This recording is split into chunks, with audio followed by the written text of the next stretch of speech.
Now we are looking at transforming every list item.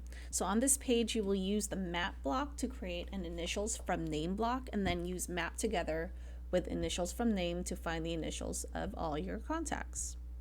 So this is the first part of your contact, or the page for transforming every list item. So Alfie, Betsy, and Gamel are building an initials from name block that accepts one contact as input and reports the person's initials. And so here we have the name from contact, and it's going to report back the initials. So Betsy said, I used the split block to break up the contact's full name into a list of their names. And then I joined the first letter of each name. So Betsy, this is what Betsy did. She had the initials from contact. She created one and made a local variable list of names. And she set that list of names to split name from contact. And then she had joined the first letter of each word to report back. Then Alfie says, but what about someone who goes by three names like Martin Luther King? It would just report ML for him. Gamal says, oh, that's because the block only takes the first letter of items 1 and 2. We have to add in letter 1 of item 3 of list of names. But what if someone has more names than that? In my aunt's family, they each have 5 or 6 names. Gamal said, well, then we need to take letter 1 of each item in the list of names. That sounds as if we need a higher order function.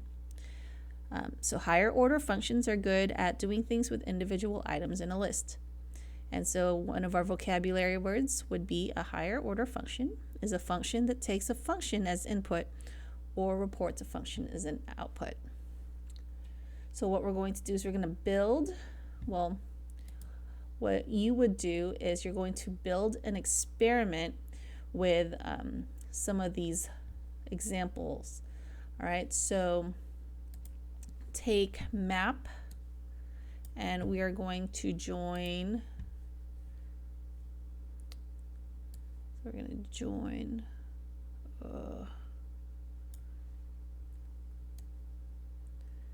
over list. So then find the list.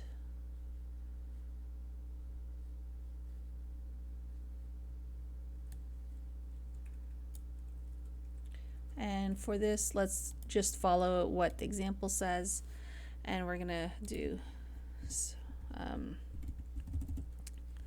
space. Actually, we'll do nothing in this first one. And then the letter S, and then in our list, we'll have the word block, script, and Boolean. Okay, so let's see what that's.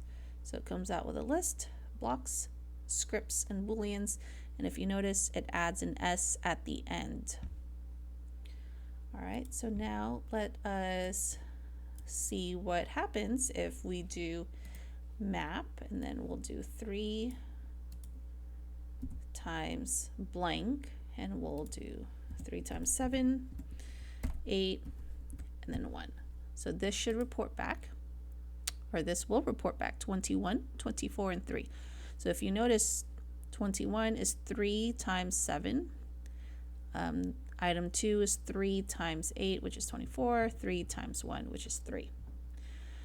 So for our last experiment, we are going to map letter 1 of blank, and our list will be bounce, join, and clear. So if you notice, this is a 6-letter word, 4-letter word, and 5-letter word. So this will report back the first letter of each word, no matter how long it is. Okay. So at this point, you're going to talk with your partner and discuss, and then explain in writing what the expressions are doing.